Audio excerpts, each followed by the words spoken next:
I really need to fix this camera setup thing. Welcome to the wonderful world of the om604, 605, 606 engines. They're all the same, you know, it's just... So we're going to talk about pinning stuff today. You can pin the intake camshaft, it's a good idea. And we can pin crank hub thing, yeah. We come to that. So the intake camshaft is maybe the most important upgrade you can do. It happened to me actually in the shop on a fully functional running engine. I was taking the intake cam out of the engine and got the sprocket in my hand. That's how loose it was. No force, nothing. I lifted the cam out and got the sprocket in my hand. So we really need to understand that this is not like a random problem. It is a problem. And when we're pinning this, we need to know that the camshaft is in the correct position. And if we set the engine to TDC on the crank hub, you know this little needle on the block that shows TDC. It's movable, and it's been discussed forth and back on the Facebook that where is the TDC, because I can move this. So we're not trusting that.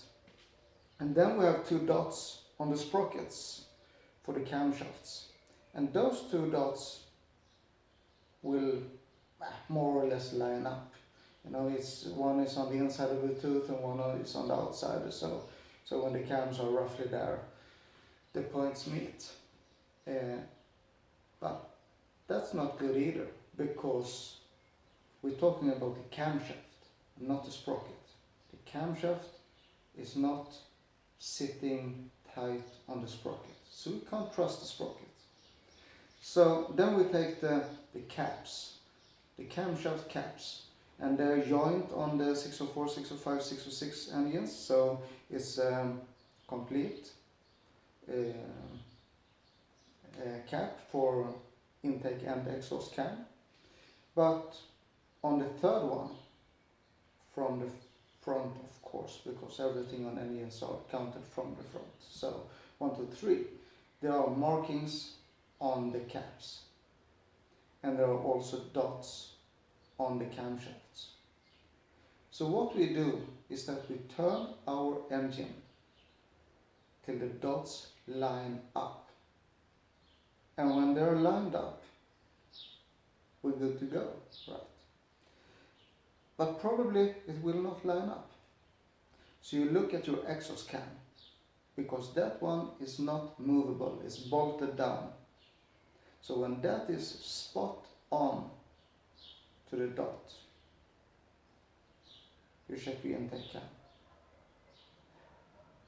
And what you do is, of course, you move the cam so the dots line up. And when this is done, when the cams line up, you can drill your hole, TIG weld, do whatever solution you feel is practical. I've done it both. I've drilled it, tapped it, and put a grub screw in.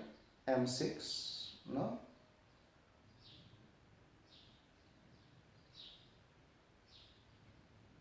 Can't be an M8, right? So M6. I can't remember now.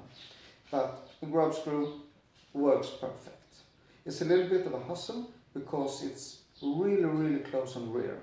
So when your drill goes through, you're going to hit, or we hope not, the camshaft, the base circle of the camshaft profile.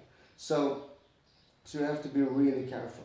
And my tip is that you don't really drill all the way through, or you drill so you like this 1/10 of a millimeter before, you know, so you can more or less push the drill out on the other side. And then you tap it. Don't tap all the way through because you need the grub screw to tighten down something. I've done it both. I've drilled through, tapped through, but Loctite is your friend here. And use the most badass Loctite you can find. Put the grub screw in, finish. Or you do the TIG weld mod. And we've done that too. And it also works very good. We've seen no issues with it, and it's fairly simple if you know how to TIG weld. And it's not like a MIG welder where it's everywhere like this. It's just clean and nice. But you do whatever you feel is the most easy for you. But this is important. Exhaust cam, line up. Check the intake cam. If the intake cam lines up, you're golden. It doesn't matter where the engine is, because the cams need to be correct in position to each other, right? So even if you have your cams on the bench, you can more or less do this. Then you don't have the tension on it and so on, so it will be a little bit off, but you get my point. It's not, the engine is not important in this equation. So that's the intake cam, the most important mod you can do. The other thing is all these hacks I see about the damper, the crank damper, and it's all good that you try to fix a problem, and I really appreciate the guys' efforts to do this. But once again, there are companies that offer solutions that actually don't work. So what do we have on the crank? Right. So in the front of the crank we have two things. We have a chain sprocket hub. Yeah, that's the name for it, right? So, and then we have the damper. Both these things are in place with a fake key, a little piece of metal that Mercedes just bent. It's on the Instagram. You can see it for yourself. And they just put it on and use this fake key as a guide of some kind. And then they have a big ass bolt, and they torque it down to 200 newtons and 90 degrees. And the stuff is just in place by friction. It's nothing physical that holds them on. It's only the friction between parts. And this is of course a problem. So that's why there are several solutions out there. But we need to remember how this is put together. So we have a chain sprocket hub with 3 pairs of sprockets on it, because the camshaft is a dual chain, so it uses 2 sprockets. And this chain sprocket hub turns your camshafts, where you have your upgraded valve springs because you are building a turbo engine with a lot of power, and your 7.5, 8 millimeter injection pump. And that's not easy to turn. And your vacuum pump. And also your oil pump is on this hub, because that's the other chain.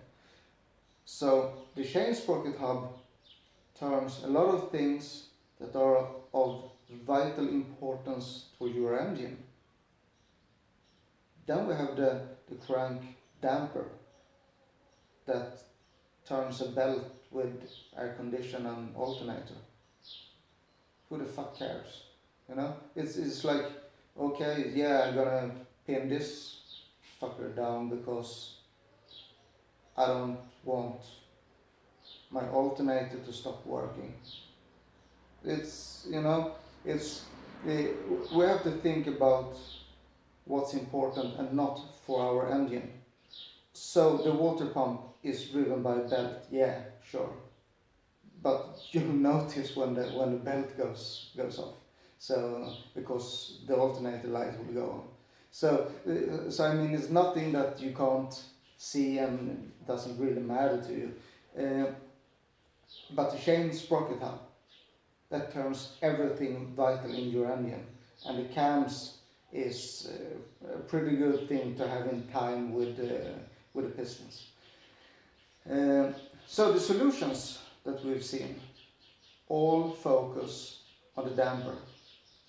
And some solutions, and once again in my videos, you, the guys that are filling in your garage, you don't know, you just read on the Facebook.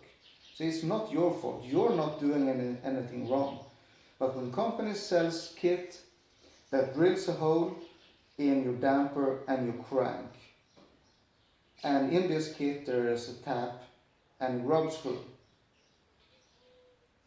Now you're taking friction away, because you're going to drill this, you're going to put your damn screw in, and you're not going to have any pressure on anything. So when the screw is there, the damper is not moving. So when you put your big ass bolt in and put 200 newtons and 90 degrees on it, the chain sprocket hub will have nowhere near the friction that it has in the original state. So no threaded devices at all. Sure, some guys have this pin things that they push in. Absolutely, if the pin is short enough so it doesn't interfere with the bolt and the washer when you torque it, sure. But it's not fixing the problem, because as we know that if your hub goes bad and the belt doesn't turn your alternator, it doesn't matter. We need to fix the real problem. And the real problem we can fix in several ways. The quickest solution for you guys, the do-it-yourself guys, is cylindrical locking. Take it apart, put cylindrical locking on it, put it together, and torque it as a motherfucker. You will never get it off. I mean, it's induction heating to get it off.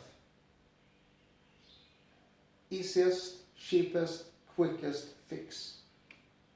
For us guys that do this professionally, we machine the crank and put a real key in its place.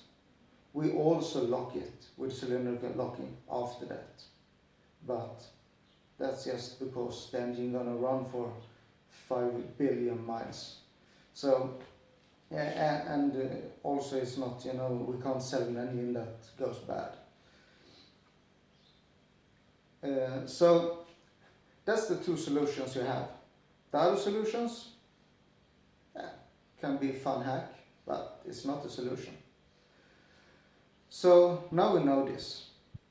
You know this, I know this, and the companies that sells these phony products, they can stop selling them.